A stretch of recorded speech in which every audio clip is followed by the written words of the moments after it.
मिलकर एक सामने आ जाएं, उस समय जब हम लोगों ने धर्म का त्याग कर दिए, कितना मजबूत किला बना रहे हैं सब, धर्म का त्याग कर दिए हों, धर्म का अतिक्रमण कर दिए हों, और जो देवता सभी देवताओं का शरीर, देवताओं का अंश हो उसके शरीर में, ऐसा देवता हजारों वर्षों के बाद वह मुहूर्त आएगा, वह देवता जो सर्वदेवमय है, वह विचित्र रथ पर, असंभव रथ पर जो बनी नहीं सके, असंभव बाणों से वह हमें मारेगा, तब हम मर जाएंगे।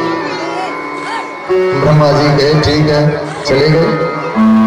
अब सब देवताओं को जीत लिया, तुरंत सबको जीत लिया और सबको बंदी बना लिया। अब सुख पूर्वक रहने लगे, इनको कोई देखता नहीं, तो बढ़िया बढ़िया यज्ञ करते थे, बढ़िया बढ़िया यज्ञ करते थे, गो धर्म करते थे। और जब इस प्रकार से धर्म करने लगे, तब भगवान विष्णु यज्ञों के स्वामी हैं, उनके पास सब गए कि भगवान हमारी रक्षा करिए, हे विष्टस्रवा आप हमारी रक्षा करिए। भगवान नारायण ने तुरंत ही यज्ञ कुंडों में आवाहन किया, अनेक प्रकार के भूत प्रकट हुए और वह जाकर के त्रिपुरासुर को मारने का प्रयास करने लगे। और जैसे ही वह त्रिपुरासुर के विमानों के पास गए, तैसे जल के भस्म हो गए। अब बड़ा चिंता हुआ कि वही एक शक्ति थी, वह भी चली गई, अब क्या करें। अब सब जी शंकर जी की स्तुति करने लगे। शंकर जी आशुतोष तो हैं, लेकिन वरदान की भी एक महिमा है, वरदान की भी एक महिमा है। इसलिए भगवान शंकर जी अभी प्रसन्न नहीं हुए। पुनः भगवान शंकर जी से सब स्तुति किए। उन्होंने कहे जा करके सबसे पहले हाई कोर्ट में जाओ, तब सुप्रीम कोर्ट आना। उन्होंने कहा विष्णु भगवान के पास सब पहले जाइए। भगवान विष्णु के पास सब लोग गए। भगवान विष्णु एक मुहूर्त तक विचार किए, उसके बाद उनके मन में आया और उन्होंने अपने शरीर से एक व्यक्ति को प्रकट किया। वह दूर से आ रहा था धीरे धीरे, एक हाथ में लकड़ी था और एक हाथ में कूंची। वह धीरे धीरे वो रास्ते को बहारता हुआ आ रहा था, धीरे धीरे रास्ते को बहारता आ रहा था और बड़े दुख से धर्म धर्म ऐसा कहते हुए आ रहा था। भगवान शिव जी के पास आया। उसके सिर में अक्को बाल नहीं थे, वो मुंडी था, वह मुंडी जिसके सिर में कोई बाल नहीं था, हाथ में कूंची और एक हाथ में लकड़ी लेकर के आया। भगवान से हाथ जोड़ के कहा, हे अरिहन हम क्या करें, हमें आदेश दीजिए भगवान। तब भगवान ने कहा, आज से आपका नाम होगा अरिहन। क्या नाम होगा? अरिहन। अरिहन मतलब होता है शत्रुओं को मारने वाला।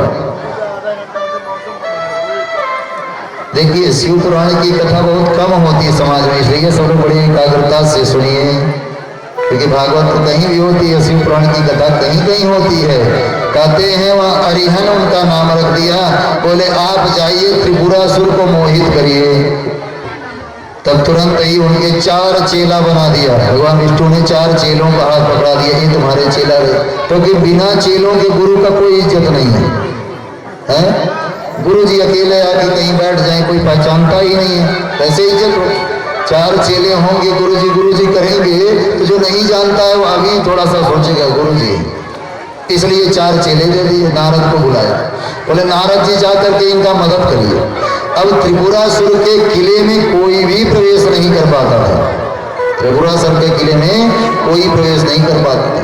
वो यद्यपि राक्षस थे, लेकिन वह जो है एक पत्नी व्रती थे, कोई भी विचारी नहीं था, सब धार्मिक थे, सब जो है अध्ययन अध्यापन करते थे और यज्ञों को करते थे, इसलिए सभी देवता परेशान थे।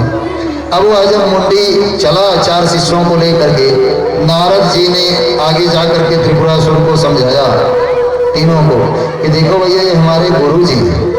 ये कौन है? हमारे गुरु जी हैं। इन्होंने हमें दीक्षा दी है, तब से हम तीनों लोगों की बात जानते हैं, इसलिए इनसे आप भी दीक्षा ले लो। देखो इनके 4 शिष्य हैं, कितने विद्वान हैं। बोले अच्छा। बोले कोई भी अपरिचित, कोई भी जो तपस्या नहीं करता है, ऐसा व्यक्ति त्रिपुरासुर के यहाँ नहीं घुस सकता। त्रिपुर में नहीं घुस सकता। तो जब नहीं घुस सकता है तो कहे सामान्य नहीं, हमारे साक्षात गुरु जी हैं, हमारे गुरु जी हैं, इनको नहीं आने दोगे। तो उन्होंने कहा कि आपके गुरु जी हैं तो बिल्कुल आए। आपके गुरुजी हैं तो बिल्कुल आए। जैसे ही उन्होंने कहा कि आने दिया जाए, वह आ गया। बोलो आप दीक्षा दीजिए हमें। बोले ठीक है, पहले दीक्षा हम आपको दे देते हैं, लेकिन शर्त एक है। क्या शर्त है? गुरु की बात कभी तिरस्कार नहीं करना चाहिए। बोले ठीक है, हम गुरु की बात तो मानते हैं, गुरु के पूजा पाठ से ही हमें सब कुछ मिला है, इसलिए हम गुरु की बात जरूर मानेंगे। जब ऐसा उन्होंने कहा तब सबको दीक्षा दे दिए। उसके बाद बोले देखो, इस संसार में तो त्रिलोकी में जो शरीर है वह पंच तत्वों का बना हुआ है। यद्यपि यह सत्य नहीं है, लेकिन सत्य बोलने के लिए गए भी तो नहीं थे। पंच तत्वों का बना, क्योंकि यह जो मनुष्य लोग है इसी में केवल पंच तत्व का है। देवताओं का भाव में शरीर है, और नरक के जो रहते हैं वो यातना में शरीर है। सबका शरीर अलग है, इसलिए अब सबका शरीर एक समान है। विष्णु आदि जो भी देवता हैं इनके शरीर भी वैसे हैं, हमारे शरीर भी वैसे, और सबकी आत्मा इनमें सब में आत्मा, हमारी भी आत्मा, आपकी भी आत्मा। इस शरीर की आत्मा जो बोलती नहीं है उसका जो है दूत है मन। मन जो बोलता है वह करने से आत्मा को सुख मिलता है। मन जो बोलता है वह करने से आत्मा को सुख मिलता है। किसी भी प्रकार से मन को संतुष्ट करना यह परम धर्म है। इससे बढ़कर के कोई धर्म नहीं है, क्योंकि मरने के बाद कौन कहाँ जाता है किसको पता। जो कुछ है इसी संसार में है, इसलिए इस शरीर को जितना सुख दे पाओ उतना दो, यही परम धर्म है। पूर्व काल में मैंने नारद जी को भी यही उपदेश दिया था। नारद जी भी हाँ जी बिल्कुल दिए थे। अब सबको समझ में आ गया। बोले देखो, जैसे मन सुखी हो, यह शरीर है, इसको बढ़िया से मलाई रबड़ी खिलाओ। एक पत्नी नहीं, 4-4 पत्नी होनी चाहिए। ऐसे तमाम प्रकार के आप वह क्रियाकलाप करो जिससे मन प्रसन्न रहे। ऐसा उन्होंने कहा।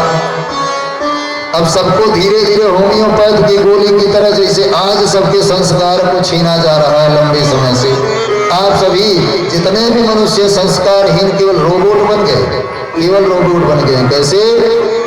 क्योंकि इस देश में अंग्रेजों ने CCC लाया। एक CCC कंप्यूटर का कोर्स होता है ना, और वह CCC उस मैकाले ने लाया। क्या लाया?